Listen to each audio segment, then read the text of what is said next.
اللہ تعالیٰ نے انسان کو دنیا میں آزاد پیدا کیا ہے، لیکن اس کی ایک مشکل یہ ہے کہ یہ جانتا ہے کہ اپنی اس آزادی کو کیسے استعمال کرے کہ خود بھی چین سے زندگی گزار سکے اور دوسرے بھی آرام اور سکون سے رہ سکے۔ انسان کے علاوہ جتنی مخلوقات ہیں وہ اپنا علم اپنے ساتھ لے کے پیدا ہوتی ہیں۔ ربنا الذی اعطى كل شيء خلقه ثم هدى، ہر مخلوق اپنا علم اپنے ساتھ لے کے پیدا ہوتی ہے۔ پیدائشی طور پر انہیں اپنی ضروریات کا پورا کرنا اور موقع موقع پر جو ان کی ضروریات ان کو پیش آتی ہیں ان کا علم ان کے اندر سے نکلتا ابلتا ہے۔ مرغی کا انڈا بچے سے، اس میں بچہ جب نکلتا ہے 21 روز کے بعد تو وہ انڈے سے باہر آتے ہی دانہ چگنے لگ جاتا ہے۔ ہمارا بچہ 21 مہینے کا بھی ہو جائے تو اس کو کھلانا پڑتا ہے، اور یہ آج نکلا 5 منٹ ہوئے اس کو باہر آئے ہوئے، نہ اس نے ماں سے پوچھا مجھے کھانے کا طریقہ بتاؤ، نہ یہ پوچھا کہ میں نے کیا کھانا ہے کیا نہیں کھانا، مضر کیا ہے مفید کیا ہے میری غذا کیا ہے۔ نکلا، تھوڑی سی طاقت آئی، خود بخود اس نے دانہ چگنا شروع کر دیا۔ بھینس کا بچہ پیدا ہوتا ہے، تھوڑی دیر کے بعد خود اٹھ کر ماں کے تھنوں کی طرف چلا جاتا، کوئی اس کو لے جاتا نہیں، خود چلا جاتا۔ انسان کے بچے کو مائیں چھاتی سے لگا لگا کے بڑی مشکل سے اس کو دودھ پلانے کا عادی بناتی ہیں، وہ پیتا ہی نہیں، بڑی مشکل سے اس کو اس پہ لایا جاتا ہے۔ لیکن بھینس جو مسل مشہور ہے، بھینس کے آگے بین بچانا اپنی ناسمجھی کی وجہ سے مشہور ہے، اس کا بچہ فوراً تھنوں کی طرف جاتا ہے۔ تو یہ میں صرف آپ کو مثالیں دے رہا ہوں یہ بات واضح کرنے کے لیے کہ ہر مخلوق اپنا علم لے کے پیدا ہوتی ہے۔ انسان جاہل پیدا ہوتا ہے، اسے پتہ نہیں مجھے کرنا کیا ہے، اس کو باہر سے علم کی ضرورت ہے، باہر سے اس کو علم چاہیے، اندر میں اس کے وہ علم نہیں ہے، علم اس کو خارج سے ملتا ہے۔ اس علم کا نام وحی ہے، اس علم کا نام قرآن ہے، وہ طریقہ ہے زندگی جس پر چل کر یہ دنیا اور آخرت میں کامیاب ہو جائے، اس کا نام اللہ تعالیٰ نے اسلام رکھا ہے۔ کیوں اس کو چھوڑ دوں؟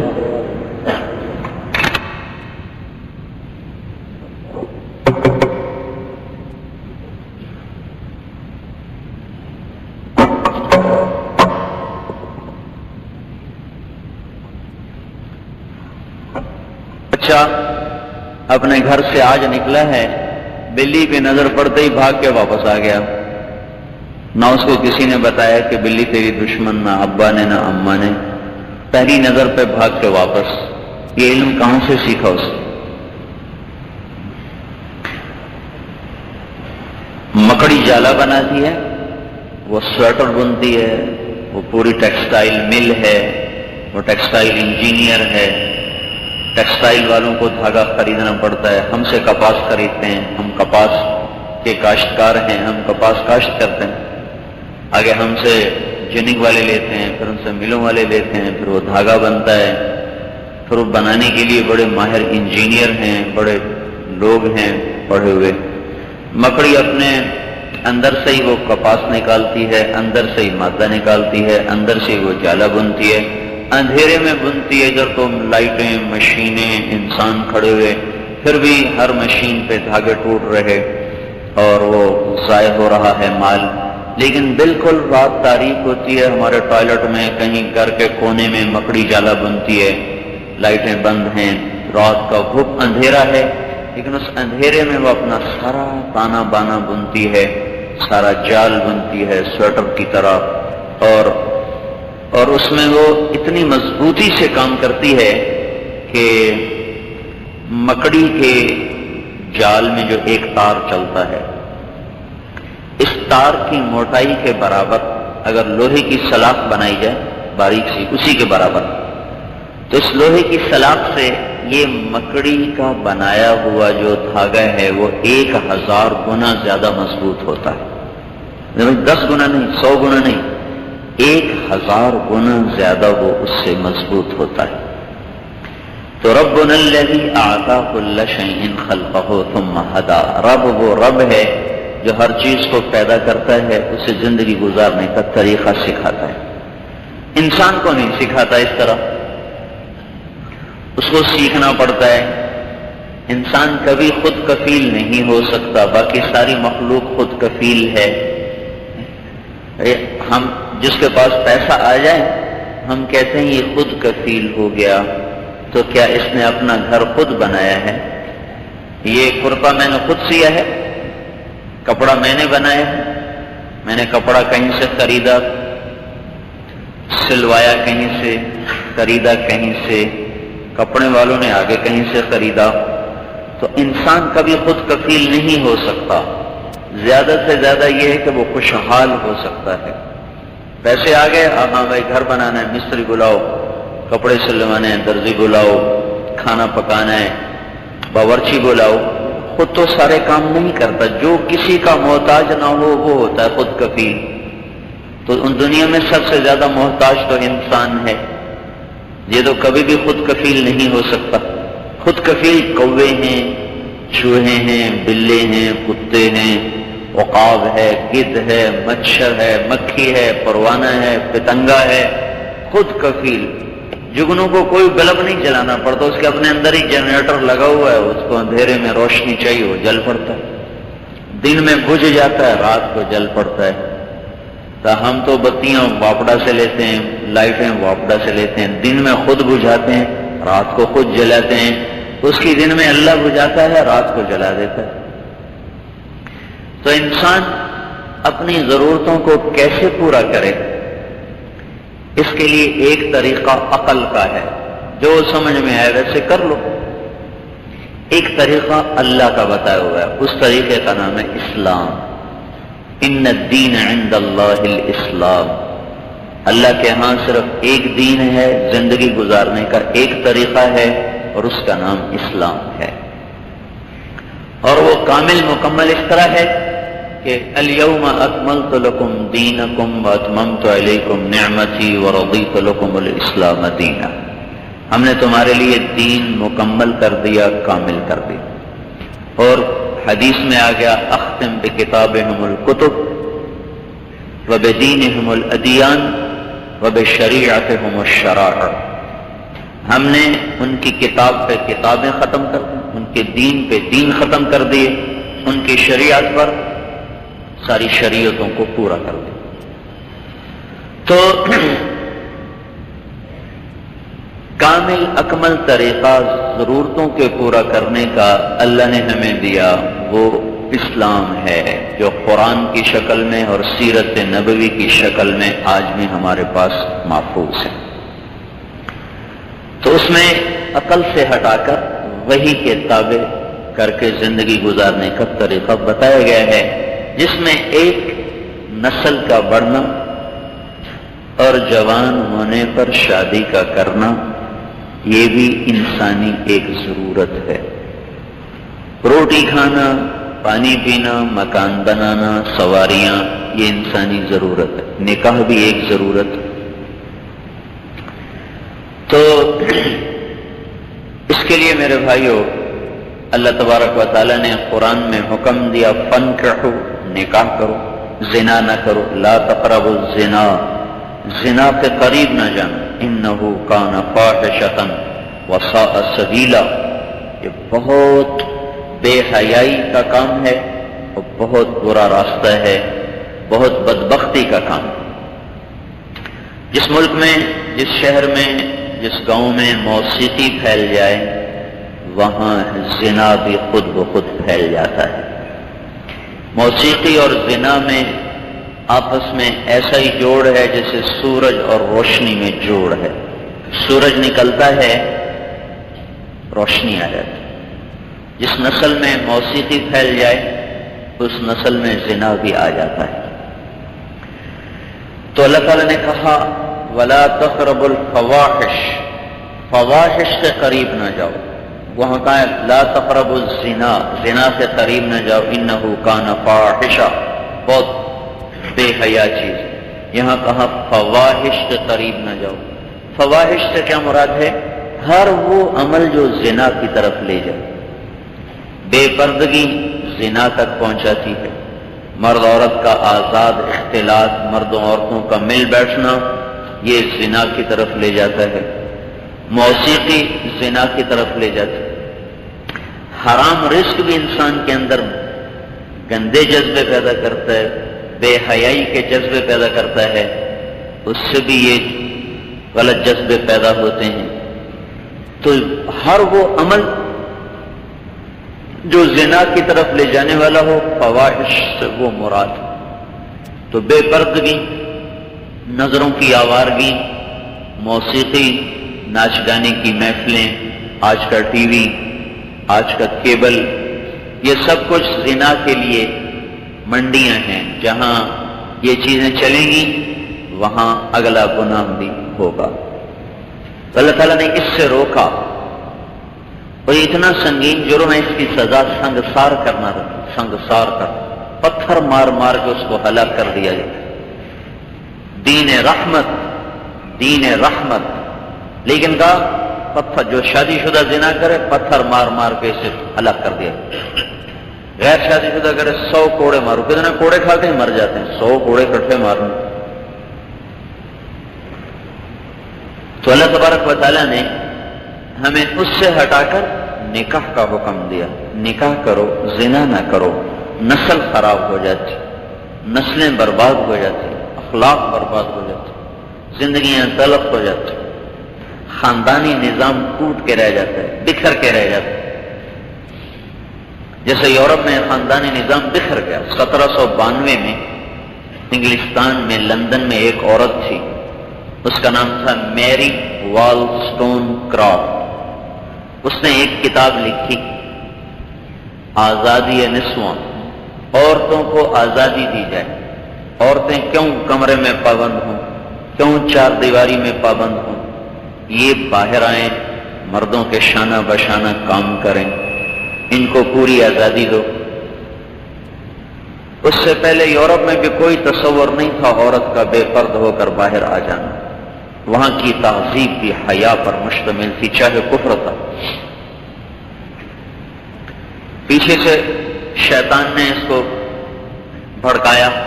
ادھر انگریز کا راج ساری دنیا میں تھا. 18ویں صدی عروج تھا. یورپ میں خاص طور پر انگلینڈ کا ساری دنیا میں سورج غروب نہیں ہوتا.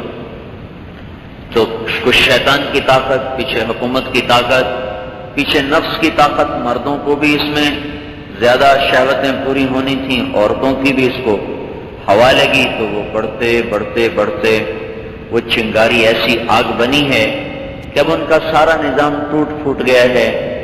اب 2000 میں ایک سروے کیا گیا، اسی انگلینڈ کا سروے کیا گیا جہاں سے یہ 1792 میں تحریک چلی تھی عورتوں کو آزادی دی جائے. تو 2000 میں ایک سروے کیا گیا، عورتوں سے پوچھا گیا تم واپس گھر جانا چاہتی ہو یا کام کرنا چاہتی ہو، اسی طرح آزاد رہنا چاہتی ہو؟ تو 98% عورتوں نے یہ کہا ہم گھر واپس لوٹنا چاہتی ہیں لیکن ہمیں خامد نہیں ملتے، ماں باپ نہیں ملتے. اس آزادی کی قیمت عورت کو یہ دینی پڑی کہ اس کا ماں کا روپ ختم ہو گیا، بیٹی کا روپ ختم ہو گیا، بہن کا روپ ختم ہو گیا، دادی نانی تو اس سے اگلی چیزیں، خالہ پھوپھی کا روپ ختم ہو گیا، حتیٰ کہ بیوی کا روپ بھی ختم ہو گیا. وہ صرف گرل فرینڈ ہے بس. اور ادھر مردوں کے ساتھ کیا ہوا کہ ان کے بھی بیٹے کا روپ ختم، باپ کی شکل ختم، بھائی کی شکل ختم، ماموں چاچا کی شکل ختم، دادا تایا کی شکل ختم، خامد کی شکل ختم. وہ بوائے فرینڈ ہے، وہ بوائے فرینڈ ہے، یہ گرل فرینڈ ہے. جب تک ان کا دل لگا رہے گا یہ ایک دوسرے کی تسکین کا سبب بنتے رہیں گے. کسی ایک کا بھی جب جی بھر جائے گا تو اس کو ایسے اٹھا کے پھینک دے گا جیسے ٹیشو پیپر کو استعمال کر کے پھینک دیا جاتا ہے. یہ وہاں کی کربناک زندگی ہے اس وقت۔ ایک جماعت ایڈمبرا میں مغرب کی نماز پڑھ کے فارغ ہوئی، چند لڑکیاں آ گئیں، تو ایک لڑکی نے نماز پڑھانے والے سے پوچھا آپ کو انگلش آتی؟ اس نے کہا تھی۔ کہ یہ کیا کیا ہے؟ کہا ہم نے اپنی عبادت کی۔ اس لڑکی نے کہا آج تو اتوار نہیں۔ اس نے کہا ہم دن میں 5 دفعہ اللہ کی عبادت کرتے۔ وہ کہنے لگے یہ تو بہت زیادہ ہے۔ پھر اس نے اس کو بات سمجھائی، کہنے لگے اچھا ٹھیک۔ تو اس نے ہاتھ ملانے کے لیے آگے بڑھایا، ہاتھ آگے بڑھایا، تو اس نوجوان نے کہا میں معذرت چاہتا ہوں، یہ ہاتھ میں آپ کو نہیں لگا سکتا۔ اس نے کہا کیوں؟ کہ یہ ہاتھ صرف میری بیوی کو چھو سکتا، یہ اس کی امانت ہے، اس کے سوا کسی کو نہیں چھو سکتا۔ تو اس لڑکی کی چیخ نکلی، چیخ، اور روتی ہوئی زمین پہ گر گئی، اور کہنے لگی وہ کتنی خوش قسمت ہے عورت جس کا تو خامند ہے، کاش یورپ کے مرد بھی ایسے ہوتے۔ تو اس آزادی کی قیمت یہ ہے، اور مجھے ڈر یہ ہے کہ یہ ہماری جو نسل ہے، چونکہ یہ کیبل کے آگے بیٹھتے ہیں، ڈش کے آگے بیٹھتے ہیں، اگر اپنی ہم نے نسل کو نہ سنبھالا تو کہیں وہ آوارگیاں یہاں بھی کھل کے باہر نہ آ جائیں۔ اور کافر کو تو اللہ ڈھیل دیتا ہے، مسلمان کو زیادہ ڈھیل نہیں دیتا دنیا میں۔ اس کی مثال یوں ہی سمجھیں، جیسے گلی میں کوئی بچہ شرارت کرے ہم کوئی نوٹس نہیں لیتے، اپنا بچہ شرارت کرے ہم فوراً اس کو تنبیہ بھی کرتے ہیں، سمجھاتے بھی ہیں۔ مسلمان کے لیے اللہ کا قانون ہے وَلَنُذِيقَنَّهُم مِّنَ الْعَذَابِ الْأَدْنَىٰ دُونَ الْعَذَابِ الْأَكْبَرِ لَعَلَّهُمْ يَرْجِعُونَ۔ ہم تمہیں عذاب دیں گے نقد دنیا میں، چھوٹا بڑا نہیں، تاکہ تم توبہ کرو۔ اور کافر کے لیے قانون ہے ذَرْهُمْ يَأْكُلُوا وَيَتَمَتَّعُوا، ان کو چھوڑ دو، ناچنے دو، کودنے دو، کب تک؟ حَتَّىٰ يُلَاقُوا يَوْمَهُمُ الَّذِي يُوعَدُونَ، اس دن تک جس دن تک کا ان سے وعدہ ہے، مر کے میرے پاس آئیں کہ اگلا پچھلا برابر ہو جائے۔ تو میرا آپ اکثر نوجوان بیٹھو میرے عزیزو، باطل کی چال سمجھو، وہ ہمیں آوارہ کرنا چاہتا ہے، ہمیں باہر لانا، ہماری بچیوں کو باہر لانا چاہتا ہے، نوجوانوں کے ہاتھ میں گٹار پکڑانا چاہتا ہے کہ ان میں بھی وہ کلچر فروغ پا جائے کہ جب یہ زنا عام ہو جائے گا، کثر تو پہلے بھی کوئی نہیں رہی، لیکن جب ایسے کھل کے ہو جائے گا تو پھر یہ اللہ کے غضب اور عذاب کا شکار ہو جائے۔ تو اللہ تعالیٰ نے اس کے بالمقابل ہمیں پاکیزہ طریقہ عطا فرمایا، ہمیں نکاح فنکحوا، نکاح کرو، اور اللہ نے ہمیں خوبصورت معاشرت عطا فرمایا۔ وہاں کی عورت اتنی مظلوم ہے کہ اس کو 11 برس کی عمر میں اپنا ساتھی تلاش کرنے کی فکر چلتی ہے، اور 40 برس اس کے گزر جاتے ہیں، اس کو ساتھی کوئی نہیں ملتا۔ اور یہاں بچی ماں کی گود میں پرورش پاتی ہے، باپ کے زیر تربیت ہوتی ہے، بھائیوں کی حفاظت میں ہوتی ہے، پھر اس کو اتنے مجمع میں باعزت طریقے کے ساتھ، بڑے باوقار طریقے کے ساتھ کسی شریف نوجوان کے ساتھ باندھا جاتا ہے، پھر اس کے ساتھ مہر رکھا جاتا ہے۔ یہ مہر کس لیے ہے؟ یہ کوئی قیمت ہے کسی بیٹی کی؟ یہ لکھا ہوا تھا 14,000 روپے۔ یہ اگر 14 ارب روپے بھی کر دیے جائیں تو کسی کی بیٹی کی قیمت بن سکتی، 14 خرب روپے بھی اگر کر دیے جائیں تو بیٹیوں کی کوئی قیمت لگا نہیں سکتا۔ 7 زمین آسمان سونا بن جائیں تو بھی یہ قیمت نہیں بنتے، خون کے رشتوں کی کوئی قیمت نہیں ہوتی۔ تو یہ جو پھر مہر رکھا جاتا ہے یہ کس لیے ہے؟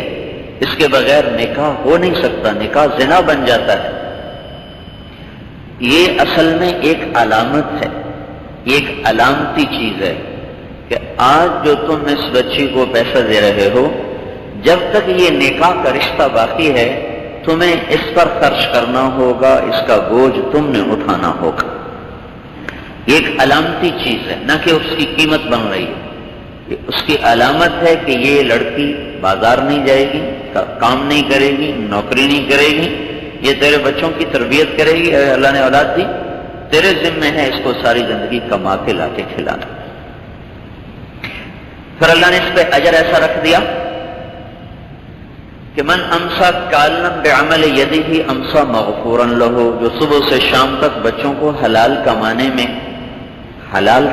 میں تھکتا ہے اور اس تھکن کے ساتھ شام کو گھر لوٹ کے آتا ہے تو اس کے اس دن کے سارے گناہ معاف ہو جاتے ہیں۔ ایک کوئی اللہ کے نیک بندے تھے، انہوں نے شادی نہیں کی، بڑے پیر تھے، ان کے مرید بھی تھے. جب وہ فوت ہو گئے تو خواب میں کسی کو ملے، کہنے کہ کیا ہوا؟ انہوں نے کہا میری بخشش ہو گئی. لیکن ایک شادی شدہ مسلمان اپنے بیوی بچوں کو کما کر کھلانے میں جو پریشانیاں دیکھتا ہے، ان پریشانیوں پہ جو اللہ نے جنت بنائی ہے، اس جنت کی مجھے ہوا بھی نہیں لگی. اس واقعے کی تائید ہوتی ہے حدیث پاک کے. واقعہ تو کچا پکا بھی ہو سکتا ہے کیونکہ واقعہ خواب ہے، لیکن حدیث میں آپ کو صحیح سنا رہا ہوں. آپ نے فرمایا ان فی الجنت لدرجۃ، جنت میں ایک بہت عالی شان درجہ ہے، لا ینالھا الا ثلاث، اس میں صرف 3 قسم کے لوگ جا سکتے ہیں، چوتھا نہیں جا سکتے، صرف 3 قسم. جنت الفردوس میں ایک عالی مقام ہے جو صرف 3 آدمیوں کے لیے، 3 قسم. الامام العادل، عادل حکمران، عادل بادشاہ، عادل قاضی، وہ اس میں جائے. دوسرا ذو رحم وصول، جو اپنے رشتہ داروں سے اچھا سلوک کرے، جو ماں باپ کی خدمت کرے، ان کی دعائیں لے، جو چاچا چاچی، خالہ خالو، پھوپھا پھوپھی، ماموں ممانی، جو خون کے جو رشتے ہیں، رحم کے ماں باپ اور ماں باپ کی طرف سے جو رشتے بنتے ہیں، جو ان سے اچھا سلوک کرتا رہے، یک طرفہ، وہ کرے نہ کریں یہ کرتا رہے، یک طرفہ، وہ نہیں کر رہا یہ پھر بھی کر رہا ہے، یہ بھی اسی مقام پر پہنچے گا.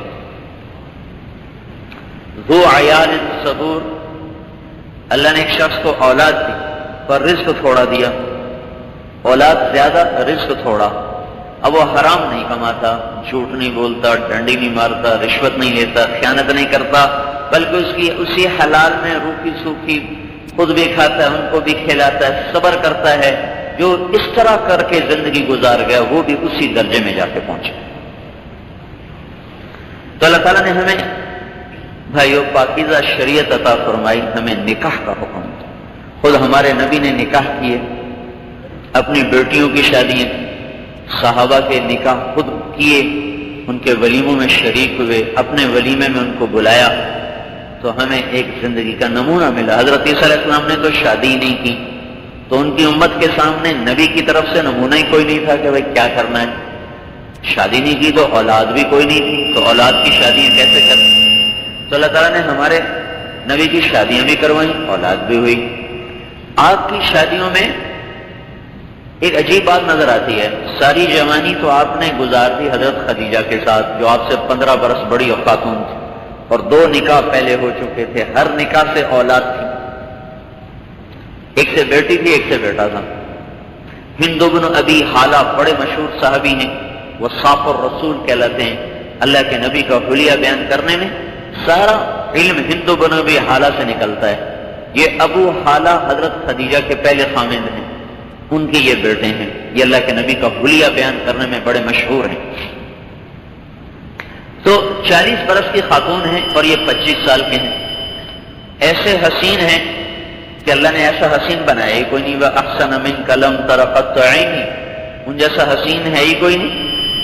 آپ کے بارے میں ایسا ظاہر الوضاء، صاف ستھرے، ابلج الوجہ، چمکتا چہرہ، یتلال وجهه تلال القمر لیلۃ البدر، 14ویں رات کے چاند کی طرح آپ کا چہرہ چمکتا تھا. واسع الجبین، پیشانی بڑی کھلی کشادہ، رجل الشعر، بال گنگریالے، عظیم الہامہ، سر آپ کا بڑا، ازج الحواجب، ابرو آپ کے بڑے خوبصورت، گول بھویں، اہدب الاشفار، پلکیں بڑی لمبی، فی عینیہ دعج، آنکھیں بڑی موٹی، اور کالی سیاہ، فی اشفارہ وطر، اور ان کی پلکوں پر سایہ کے ہوئے دراز، فی صوتہ سحر، آپ کی آواز میں کشش، ایک جادو، ایک سحر، ایک نغمہ، ایک روب بھی تھا. مختلف چیزیں ملی ہوئی تھی. محبت بھی تھی، کشش بھی تھی، لطافت بھی تھی، جمال بھی تھا، جلال بھی تھا. جو سنتا تھا دیوانہ ہو جاتا تھا. فی عنقہ سطع، گردن آپ کی لمبی، فی لحیتہ کفافہ، داڑھی مبارک آپ کی گھنی، اکثر من المشذب و اطول من المربوع، نہ لمبے نہ چھوٹے. لیکن ایک معجزہ تھا، لمبے سے لمبے قد والا آدمی بھی ہمارے نبی کے پاس کھڑا ہوتا تو ہمارے نبی کا قد بڑا ہو جاتا، دوسرا چھوٹا نظر آتا تھا. ایسا کبھی نہیں ہوا کہ ہمارے نبی کسی کے پاس کھڑے ہو کے چھوٹے نظر آ رہے ہیں۔ حضرت عباس چچا ہیں، ان کا قد اتنا تھا گھوڑے پہ بیٹھتے پاؤں زمین پہ لگتے تھے، 10 فٹ سے کم ان کا قد نہیں تھا۔ جب وہ ہمارے نبی کے ساتھ کھڑے ہوتے تو ہمارے نبی اونچے نظر آتے، عباس چھوٹے نظر آتے۔ جس کو اللہ نے ایسا حسن دیا ہو وہ 40 سال کی عورت سے کیوں شادی کرے؟ لم تعبہ فجلا، آپ ایسے موٹے نہیں تھے کہ بھدے ہو جائیں۔ لم تجری بہ ثقلا، آپ ایسے پتلے نہیں تھے یہ سعید کی طرح کہ بے روب نظر آئے، نہ ایسے پتلے کہ بے روب نظر آئے، نہ ایسے موٹے کہ آپ ویسے ہی پیٹ ادھر جا رہا ہو، میاں جی ادھر جا رہا ہو، ایسے بھی نہیں۔ لیکن بعض بھائی چلتے ادھر ہیں، پیٹ ادھر ہوتا ہے وہ ادھر جاتا ہے، تو ایسے بھی نہیں تھے کہ دو چل رہے ہوں، پیٹ مشرق میں جا رہا ہو وہ مغرب میں جا رہے ہوں۔ سوا البطن و صدر، سینہ اور پیٹ آپ کا برابر تھا۔ عظیم الحامہ، بڑا سر، بعید ما بین المنکبین، چھاتی بڑی چوڑی اور سینہ کشادہ، اور ضخم القرادیس، جوڑ بڑے مضبوط، وسیم قسیم، جو آپ کو دیکھتا تھا دیکھتا ہی رہ جاتا تھا۔ وسیم اس کو کہتے ہیں جس کو دیکھنے سے دل نہ بھرتا ہو، دیکھتے جاؤ بس دیکھتے ہی جاؤ، اس کو کہتے ہیں وسیم۔ اور آپ قسیم تھے، قسیم اس کو کہیں جس کو جدھر سے دیکھو ادھر سے حسین نظر آئے، آگے پیچھے دائیں بائیں اوپر نیچے، انگلی ناخن ہاتھ پاؤں پلکیں آنکھیں ناک نتنے ہونٹ اور دانت، جہاں سے دیکھو جدھر سے دیکھو حسن ہی حسن نظر آئے، اس کو عربی میں کہتے ہیں قسیم۔ اور وسیم جس کو دیکھنے سے جینا بھرتا ہو۔ یہ میں نے صرف آپ کو چند الفاظ بتائے۔ تو ایسے نوجوان کو 40 سال کی عورت سے شادی کی کیا ضرورت ہو؟ اس کو تو وہ تو 20 برس کی لڑکی سے شادی کرتے، 18 برس کی لڑکی سے شادی کرتے۔ ایسا حسن تھا کہ لوگ دیکھ کے دیوانے ہو جائیں۔ حضرت عائشہ فرمایا کرتی تھی کہ مصر کی عورتوں نے یوسف علیہ السلام کو دیکھ کے ہاتھ کاٹے تھے، میرے محبوب کو دیکھتی تو سینے چیر کے بیٹھ جاتے۔ پھر آپ کے 50 برس کی عمر ہوئی تو تب حضرت خدیجہ کا انتقال ہوا۔ 51 برس کی عمر میں آپ نے حضرت سودا سے شادی کی، اور 52 برس کی عمر میں آپ نے نکاح کی حضرت عائشہ سے۔ 53 برس کی عمر میں آپ نے حضرت عائشہ سے شادی کی۔ پھر 53 سے 63 باقی 10 سال میں آپ نے 8 نکاح کیے۔ تو بڑھاپے میں کوئی شادی کے شوق بڑھتے ہیں کہ گھٹتے ہیں؟ ایک حدیث میں آتا ہے آپ نے مالی فی النساء بحاجہ، مجھے عورتوں کی کوئی خواہش کوئی نہیں ہے۔ اگر عورتوں کی خواہش ہوتی تو اب جوانی میں کٹھی 9 شادیاں کرتے۔ 50 برس گزر گئے، پھر 51 گزر گئے، پھر 52 میں، پھر 53 میں آپ نے تیسرا نکاح کیا۔ پھر 53 سے لے کر 63 60 برس کی عمر میں آپ نے آخری نکاح کیا۔ حضرت میمونہ رضی اللہ تعالیٰ عنہ آپ کی آخری بیوی ہیں، اس وقت آپ کی عمر 60 برس تھی، اور 63 سال اور 4 دن کی عمر پا کے آپ دنیا سے چلے گئے۔ اور انگریزی لحاظ سے 61 برس 2 مہینے اور 23 دن آپ کی عمر بنتی ہے، جنوری فروری مارچ کے لحاظ سے 63 سال اور 4 دن آپ کی عمر بنتی ہے، یہ محرم سفر چاند کے لحاظ سے 22,330 دن اور 6 گھنٹے آپ کے بنتے ہیں ایام کے لحاظ سے، اس میں نبوت کے 8,156 دن بنتے ہیں۔ تو آپ نے نکاح کیے، مدینے میں آ کے نکاح کیے، سادہ بھی کیا ہے، درمیانہ بھی کیا ہے، کچھ تکلف والا بھی کیا ہے، تاکہ تینوں طبقات کے لیے آسانی ہو جائے، غریب بھی کر سکے، متوسط بھی کر سکے، مالدار بھی کر سکے، تینوں کی رعایت کر کے آپ نے نکاح فرمائے، ولیمے کیے۔ اور یہ جو آپ کی شادیاں تھیں یہ پھر ضرورت کی تھی۔ ضرورت کیا تھی؟ عورتوں میں دین جائے۔ اب ہر وقت عورتیں آ کر حضور سے نہیں پوچھ سکتی، آپ تو مردوں میں گھرے ہوئے، کبھی جہاد میں کبھی جنگوں میں، تو اس کا شور زیادہ ہو گیا کہ جو کثرت ہوئی اس لیے ہوئی کہ عورتوں میں اللہ کا دین پہنچتا چلا جائے۔ آپ گھر میں ہیں، اپنی بیویوں کو بتا رہے ہیں، آپ مسجد میں ہیں، ایک گھر میں ہیں، باقی گھر خالی ہیں، آپ کی ایک بیوی ہوتی تو ہر وقت آپ تو پریشان ہو جاتے، ہر وقت عورتیں پوچھنے کے لیے آ رہی ہیں، ہر وقت آپ پردے میں جاتے، وہ پردہ کرواتے۔ اس زمانے میں کوئی اتنے بڑے گھر تو تھے نہیں، ایک کمرہ ہے، پردے کیسے ہوتے؟ تو آپ ایک بیوی کے پاس آپ ہیں، 8 بیویاں فارغ ہیں، اب کسی کے پاس 10 عورتیں بیٹھی، کسی کے پاس 4، کسی کے پاس 5، کسی کے پاس 6، کسی کے پاس 1، کسی کے پاس 2، تو ہر وقت ایک سیکھنے سکھانے کا نظام چل رہا تھا۔ تو آپ نے بھائی بہت سادہ نکاح کیا ہے حضرت صفیہ رضی اللہ تعالیٰ عنہا پر۔ ان کا ولیمہ ایسے ہوا کہ آپ نے ارشاد فرمایا اپنی اپنی روٹی ہر کوئی لے کر میرے دسترخوان پہ آ جاؤ۔ تو ہر آدمی اپنا کھانا لے کر آیا اور حضور کے دسترخوان پہ بیٹھ کر سب نے مل جل کے کھانا کھایا۔ حضرت صفیہ رضی اللہ تعالیٰ عنہا سے جو آپ کا نکاح ہوا ہے فتح خیبر کے موقع پر۔ تو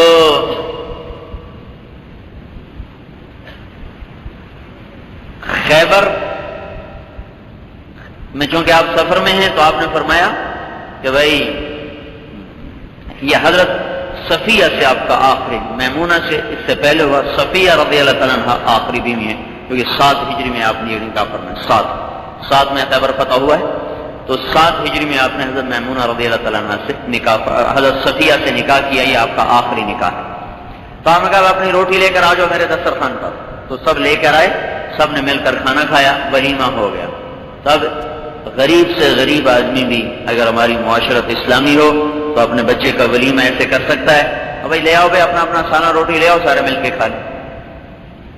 دوسرا ذرا سا تکلف والا، اس سے ذرا وہ کیا تھا، حضرت عائشہ رضی اللہ تعالیٰ عنہا کا ولیمہ تھا، اس میں کیا ہوا، اس میں آپ نے سب کو دودھ پلایا، دودھ جو بھی ہم کو دودھ پلایا، کیا کر رہے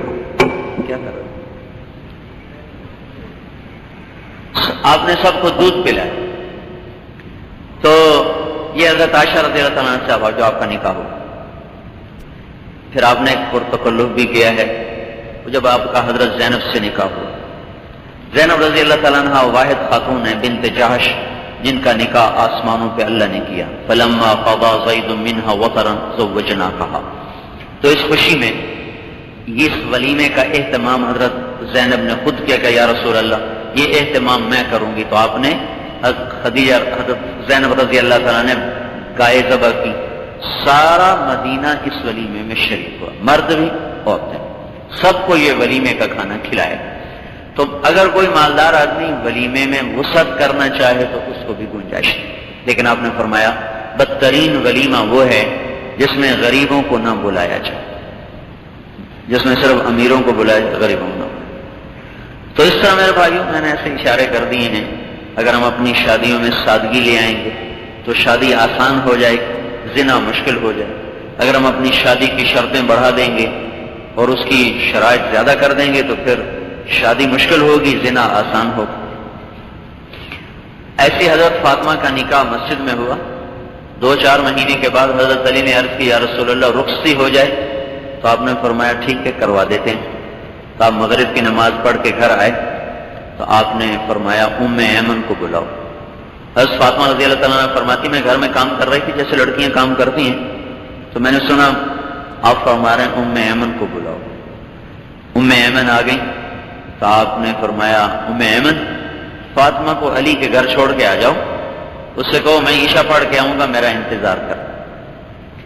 اب یہ 2 جہان کے سردار کی سب سے پیاری بیٹی ہیں، ان کی بارات یوں جا رہی ہے کہ باپ بھی ساتھ چھوڑنے نہیں گئے اور دلہا لینے نہیں آیا، باپ چھوڑنے نہیں گیا۔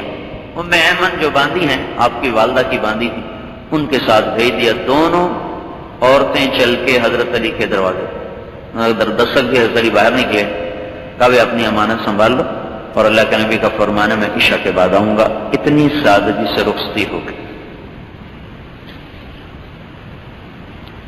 ہمارے پہلے امیر تھے بھائی بشیر صاحب رحمۃ اللہ علیہ، انہوں نے بیٹی کا نکاح کیا تھا، رخصتی باقی تھی۔ تو اب سارے رشتہ دار تو ایک ذہن کے نہیں ہوتے، انہوں نے کہا بھائی آپ لوگ 2-4 آدمی آ جاؤ، بیٹی لے جاؤ۔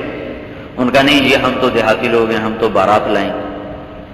اب ان سب کو سمجھانا بھی مشکل تھا، انہوں نے کہا یہ ٹھیک ہے بہت اچھا۔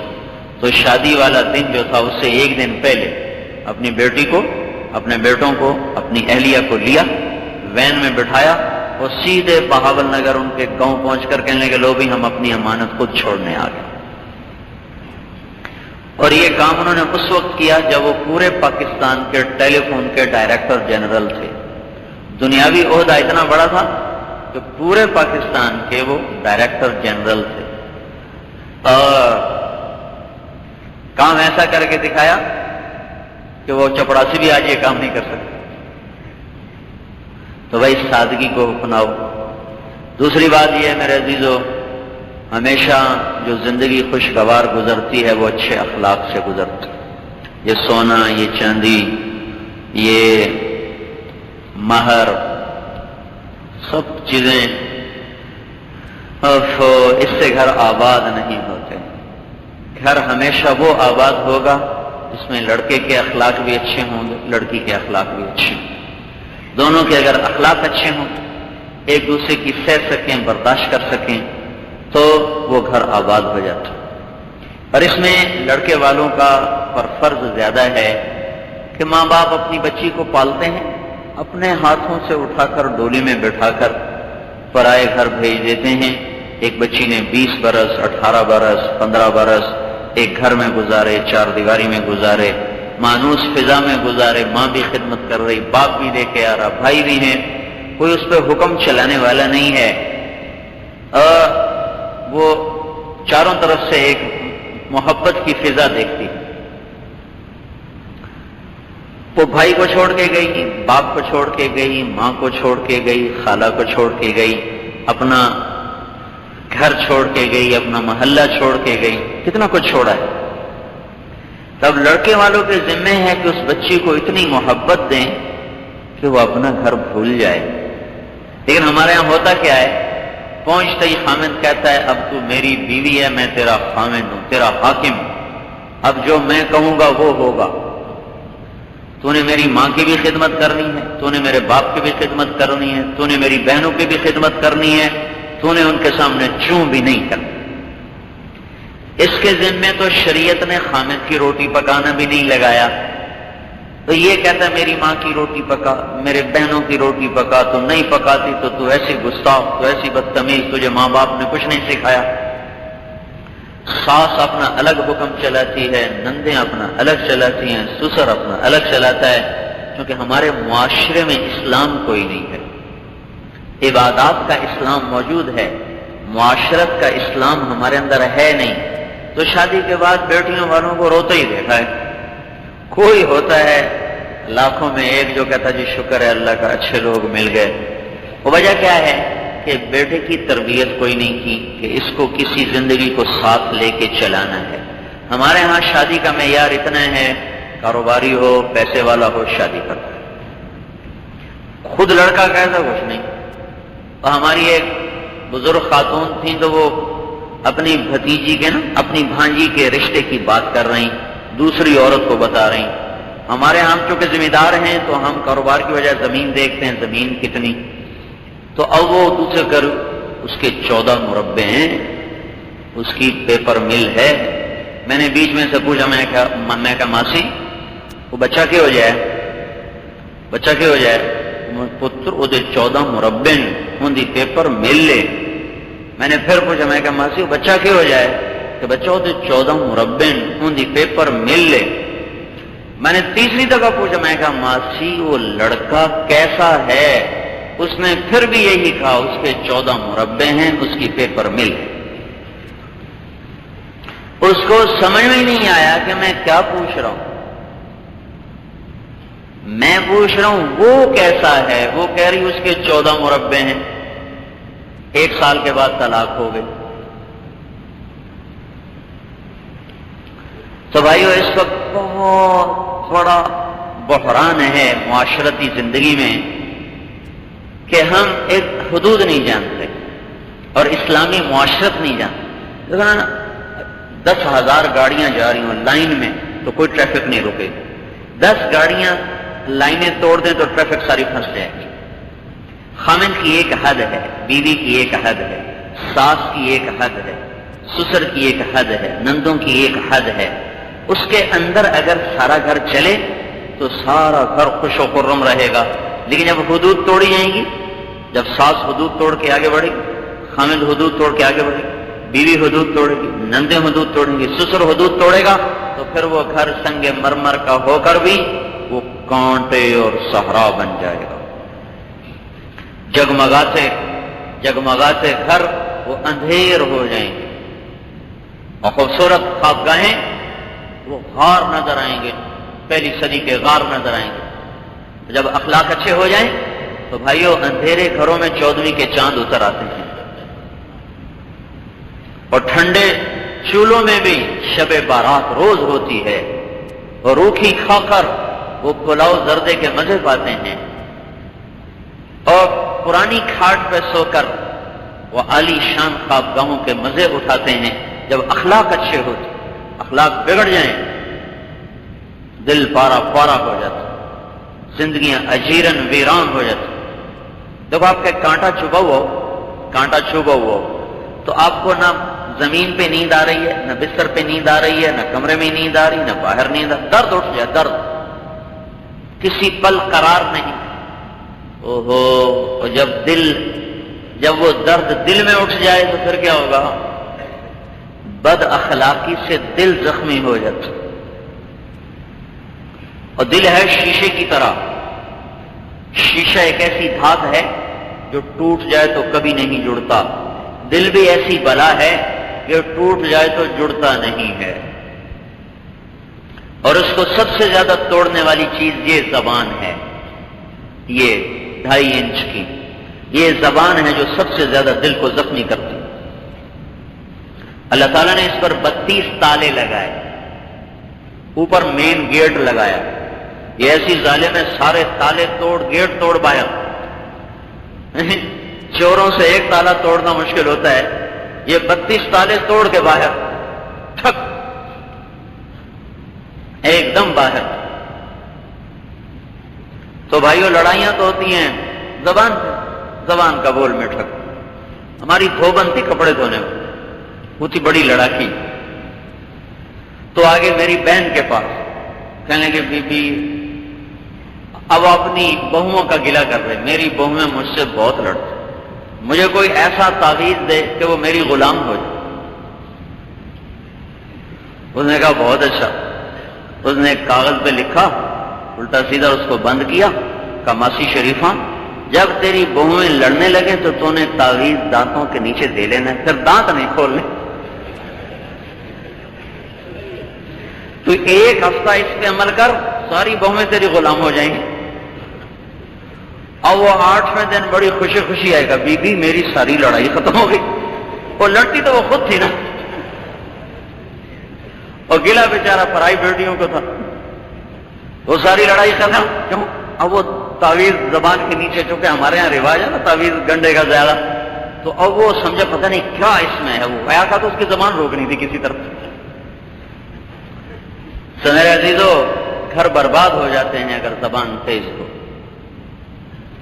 تو لڑکی کے ذمے بھی ہے کہ پرائے گھر میں جا کر ایسے اخلاق پیش کرے کہ سارا گھر اس کا گرویدہ ہو جائے، لیکن اس سے زیادہ لڑکے والوں کے ذمے ہے کہ کسی کی بیٹی کو لے کر آ رہے ہیں، اس کے در و دیوار اجنبی ہیں، اس کے لیے سائے اجنبی، اس کے لیے شکلیں نامانوس ہیں۔ اور یہ ایک پکی بات ہے کہ بھائیو ساس ماں نہیں بن سکتی اور سسر باپ نہیں بن سکتا، اس لیے اللہ نے حدود قائم کی ہیں کہ حد کے اندر رہو تاکہ لڑائی نہ ہو، جھگڑا نہ ہو۔ تو بھائی گھر جو ہوتے ہیں نا، گھر یہ سب سے بڑی دولت جو کسی بھی گھر کو آباد کرنے کے لیے ہے، وہ زبان کا میٹھا بول ہے اور اچھے اخلاق ہے۔ علم سے نہیں گھر چلتے۔ یہ جو مولوی ہوتے ہیں نا، یہ تو ویسے ہی بڑی جلدی لڑائی کرتے ہیں، جو انہوں نے پڑھا ہوتا ہے وہ فتوے جلدی جلدی سناتے ہیں، یہ حرام ہے، یہ حرام ہے، تو وہ بڑی جلدی ہی کھلونے کی طرح گھر توڑ کے بیٹھ جاتے ہیں۔ اور یہ صبر کا کام ہے، اس لیے شادی سے پہلے اپنے نبی کی معاشرت کے ابواب پڑھو، جس کی بھی شادی ہو، جو بھی شادی پہلے وہ پڑھو کہ اللہ کا نبی اپنے بیویوں کے ساتھ کیسا شفیق تھا۔ آپ اندازہ لگائیں، حضرت میمونہ رضی اللہ تعالیٰ نے سنا نا آپ کو، ان سے آپ کا جو عمرۃ القضاء جو کے لیے جو آپ تشریف لائے 6 ہجری میں، اس میں آپ نے ان سے نکاح کیا۔ ان کی باری میں سوئے ہوئے پیشاب کا تقاضا ہوا، اٹھ کے باہر نکلے، حضرت میمونہ کی آنکھ کھلی، دیکھا حضور غائب، تو ان کو چکر آ گیا، وہ جو سوگن پن ہو مجھے چھوڑ کے کسی اور بیوی کے پاس چلے، انہوں نے کنڈی دے دی